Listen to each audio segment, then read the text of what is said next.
Magandang hapon po sa bawat isa sa atin dito po sa Rema Fields. Ngayon po ay Bible study po natin ulit dito po every 4 p.m. po. Anyways po, ngayong linggo, ang topic po natin ay patungkol po sa 5 battle every Christian must fight. Ayun po. So ngayon, tayo po ay nasa number 4 na. Ayan. Ang number 4 po ay the battle for the home. Ayan po. So, sa basahin po natin dito po sa aklat ng Joshua sa chapter 24:15. Sabi po dito, "At kung ayaw ninyong maglingkod kay Yahweh, pumili kayo ngayon kung sino ang inyong paglilingkuran. Ang mga Diyos na pinaglilingkuran ng inyong mga ninuno sa Mesopotamia o ang mga Diyos ng mga Amoreo na sinasamba dito sa lupaing inyong tinitirhan. Ngunit para sa akin at sa aking sambahayan, kay Yahweh kami maglilingkod." Okay, dito po sa pinag-aaralan po natin sa Rema Fields, ito pong topic na sabi niya dito, 5 battle every Christian must fight. Ito pong number 4 ay the battle for the home. Ano po, yung sabi niya, yung pakikipaglaban po natin para sa ating pong sambahayan. Ano po, para sa ating pamilya. So dito si Joshua po, ay may kausap po siya ng mga tao na ang sinasabi niya po dito na yung kanyang desisyon sa kanyang pamilya, kung kanino po maglilingkod ang kanyang pamilya, ay ito pong si Joshua ang nag-decide. So dito po, sabi niya sa topic po natin, "I must not abandon his God-given responsibility to lead his family." Ano po, ang Panginoon po ang nagbigay po sa atin ng responsibility para po i-lead ang ating pong pamilya sa Panginoon. Ano po? So, sabi niya, wag daw po nating i-abandon, wag nating pabayaan, wag po nating isantabi ang ating pong pamilya sa ating mga Kristiyano. Ano po? Hindi sapat na tayo lang po ang na-born again, hindi sapat na ikaw lang ang nakakilala sa Panginoon o ikaw lang ang naglilingkod sa Panginoon. Ang ating pong pamilya ay responsibility po natin na sila po ay ilapit din sa Panginoon. Ano po? Na sila din po ay magkaroon ng personal na relasyon sa Diyos. So dito po, makikita natin na sa Joshua 24:15, ito pong si Joshua ay nag-decide para sa kanyang pamilya. Ano po? Matigas yung kanyang desisyon dito na sabi niya, "Ngunit para sa akin at sa aking sambahayan, ako'y kay Yahweh maglilingkod." So sa atin po, tayo na mga Kristiyano, ang magde-decide kung ang pamilya po natin ay magiging kagaya natin na maglilingkod sa Diyos o hindi. Maaari pong ito po ay hindi instant kasi ang tao ay meron po silang sariling kalooban o may sarili po silang desisyon. Pero tayo po, bilang ikaw ay nakakilala na sa Panginoon, kailangan po natin silang ipaglaban. Ano po, sabi nga niya, 5 battle every Christian must fight. Kailangan po natin silang ipaglaban. So, kagaya natin, tayo po ay dati na hindi pa mananampalataya, dati na hindi mo pa alam ang pakikipagrelasyon sa Diyos, na mayroon pala pong langit o impyerno, pero mayroon pong tao na nanalangin po sa atin. So, sabi nga po, sa Galatia, ang nakalagay po doon na ang kapanganakan po ng tao ay ito po ay nakukuha sa pananalangin na andun po yung travail. Ano po? So, kailangan na maipanganak po natin sa panalangin ang ating pong pamilya. Ipapakipaglaban mo ito sa panalangin. Hindi lang po sa sipag natin o tiyaga na sila po ay invite sa gawain ng Panginoon. Kagaya po, every camping, andyan po ang magandang pagkakataon para mayaya po natin yung mga pamilya po natin na hindi ikaw ang mag-share, kundi mauupo lang sila doon, ay makakapakinig na sila ng salita ng Diyos, makakapakinig po sila patungkol sa kaligtasan. So, lalo na po yung camping ay napakagandang pagkakataon para po sa mga hindi pa mananampalataya na miyembro ng pamilya natin. Pero bago po yan, ay bago natin sila dalhin sa camping, bago natin sila dalhin sa church, ay kailangan ang isa, ipagkipaglaban po natin sila sa panalangin. Ano po, ipapanganak mo sila sa panalangin. Kasi kagaya po natin, ang sabi ng Panginoon, ang sanlibutan ay binulag ng prinsipe ng sanlibutan. Ang mga tao ay binulag. Tayo po ay naging bingid dati na sa salita ng Diyos, kahit na naririnig mo, hindi naman natin naiintindihan ano ang patungkol sa salita ng Diyos, maliban po na merong manalangin. So dito, sa atin po, sabi niya, a man must not abandon his God-given responsibility to lead his family. Huwag daw po nating isang tabi o pabayaan, huwag nating kalimutan yung ating pamilya. Sabi po dito sa number 4, sa topic po ngayong hapon na sa Bible study po dito, ay the battle for the home. Kailangan po nating ipakipaglaban po ang ating pamilya. So, kagaya po ni Joshua, ikaw ang magde-decide sa pamilya mo kung maglilingkod sila sa Diyos o hindi. So, atin po, ikaw ang magpapastor sa pamilya mo. Ano po? Andun po yung ikaw yung magiging tagapagsalita sa kanila na hindi tayo titigil kundi buong tiyaga po natin sila na kagaya ng isang pastor. Ano po yung pastor? Hindi ba nililid niya yung kanyang mga tupa?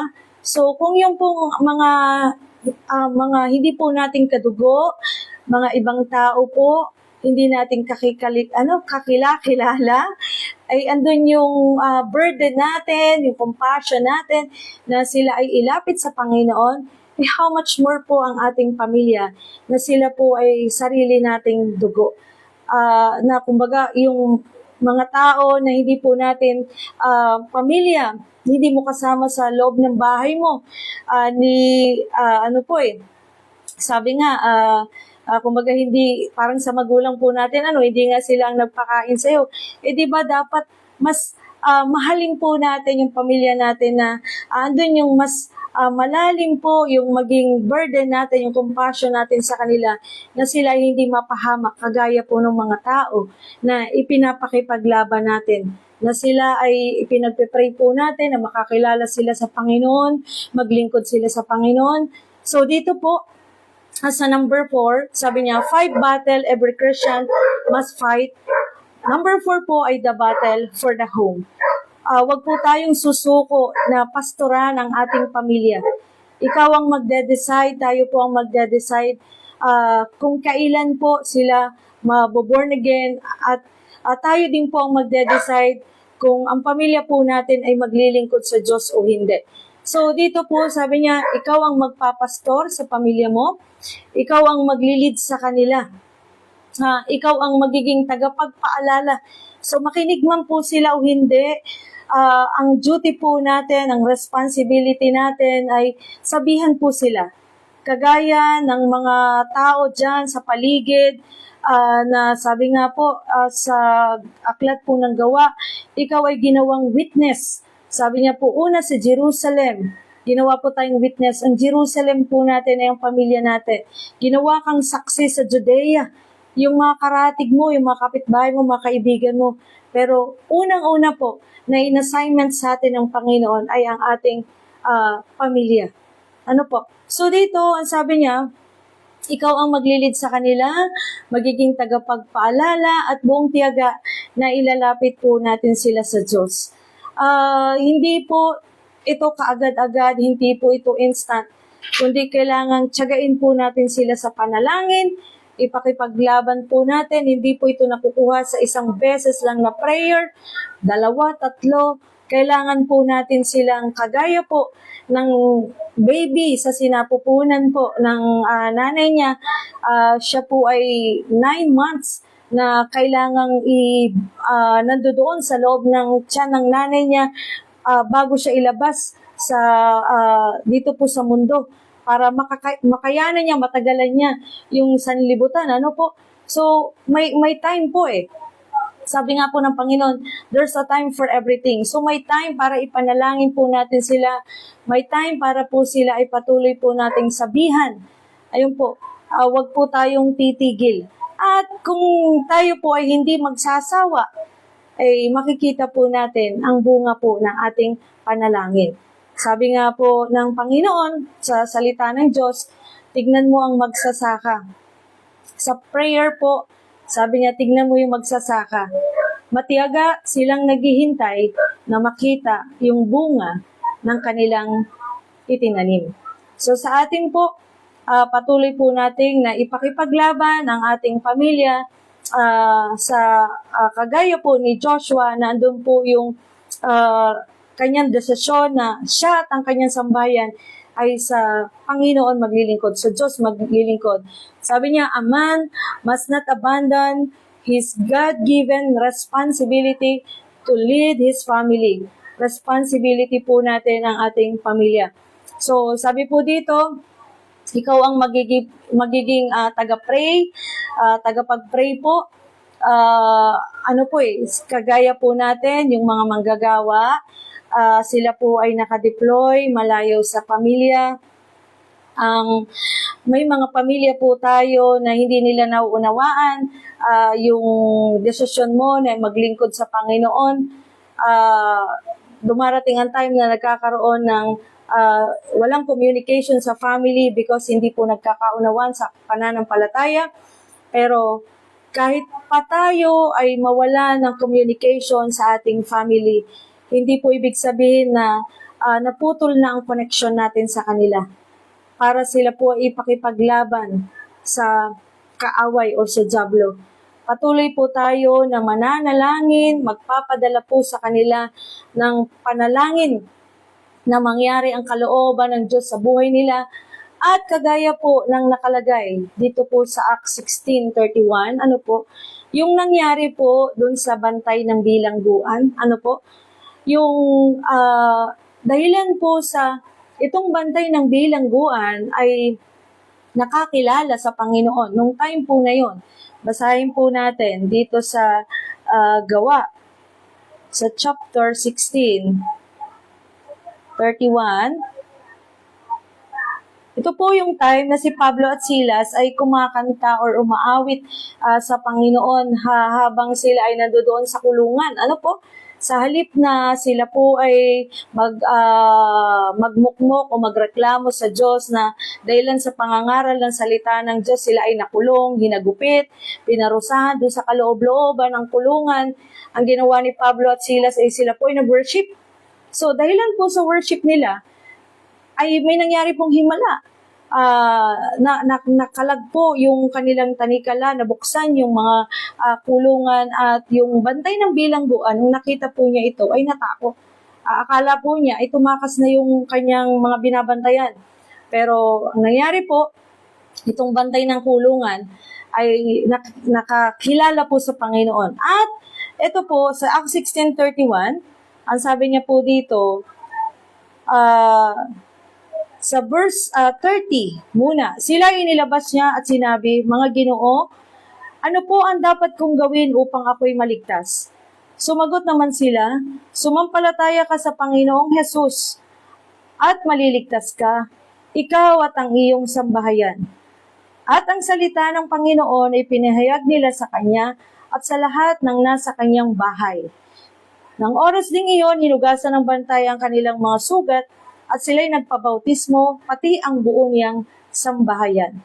So, dito po makikita natin sa Acts 16, sa verses na binasa natin, na ang kaligtasan po, ang kalooban ng Panginoon, ang salvation ay hindi lang po para sa isang tao.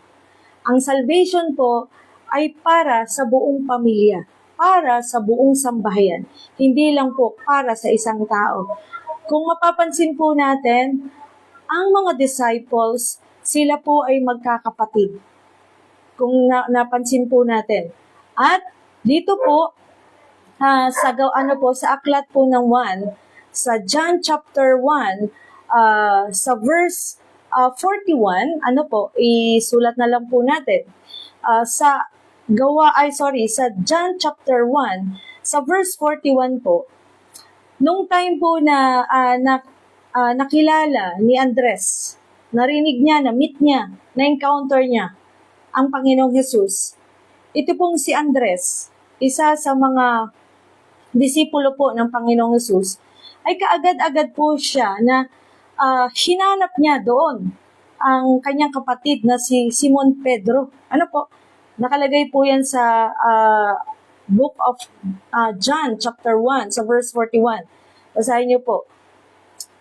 Okay, may time pa naman po siguro ako bago tayo mag-close. Basahin na lang po natin para po. Sabi niya po dito, buksan ko na po Ayan. Sa aklat po yun ng 1 sa chapter 1 verse 41. Okay, ang sabi niya po dito, ang isa sa dalawang alagad na nakarinig kay Juan at sumunod kay Jesus ay si Andres na kapatid ni Simon Pedro. Okay, notice po, manote po natin na si Simon Pedro at si Andres po ay magkapatid. Unang hinanap ni Andres ang kanyang kapatid na si Simon. Sinabi niya rito, nakita na namin ang Mesiyas. Ang kahulugan ng salitang ito ay Kristo. At isinama ni Andres si Simon kay Jesus. So, eto po, kanina sa Acts 16:31, nung yung bantay ng bilangguan ay nakakilala sa Panginoon, hindi po siya lang ang nakakilala sa Panginoon, kundi ang salvation ay pumasok po sa kanyang sambahayan.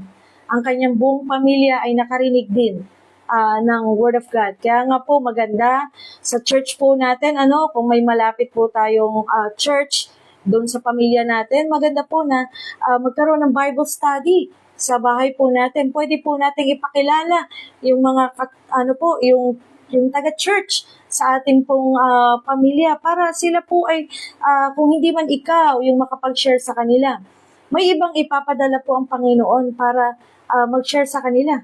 Minsan po ikaw ay yung hesitant na mag-share sa pamilya mo kasi hindi ka papakinggan or list ka sa pamilya mo. Pero ito po mga kapatid, pwede mong yayain yung taga-church po natin na sila po ang mag-Bible study o mag-share. Kapag ito po ay naipanalangin na natin, ang pag-share po sa kanila ay mas magiging madali. Amen. Bakit? Kasi nauna nang nangyari sa panalangin po natin bago po sila ay sharean. Amen. So, nauna nang pumilos ang Panginoon sa kanila.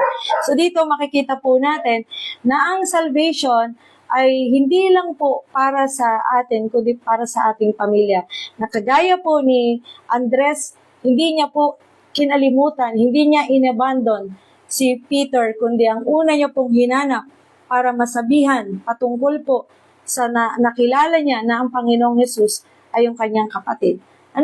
So, last po dito, i-close po natin dito, sa atin, wag po sana na dumating ang time. Nakagaya po nung nakalagay dito po sa aklat ng Lucas. Kung naalala po ninyo, yung kwento nung mayaman na lalaki at nung pong si Lazaro.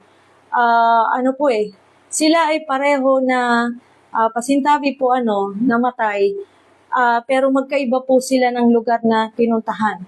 At itong mayamang lalaki ay napunta po sa lugar ng pagdurusa. At nung time po na yun, siya po ay nagpetisyon or nakiusap po kay Abraham.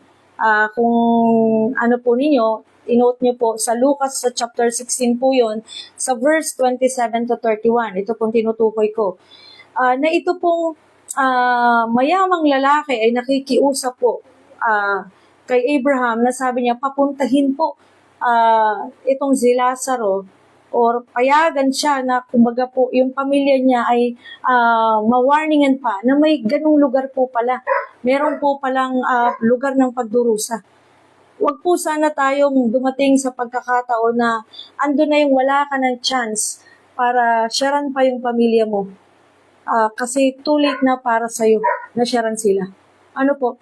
Kasi ang sagot po sa kanya doon ni Abraham, nasa kanila na yung salita. Sabi niya, andun sa kanila ang kautusan ni Moses.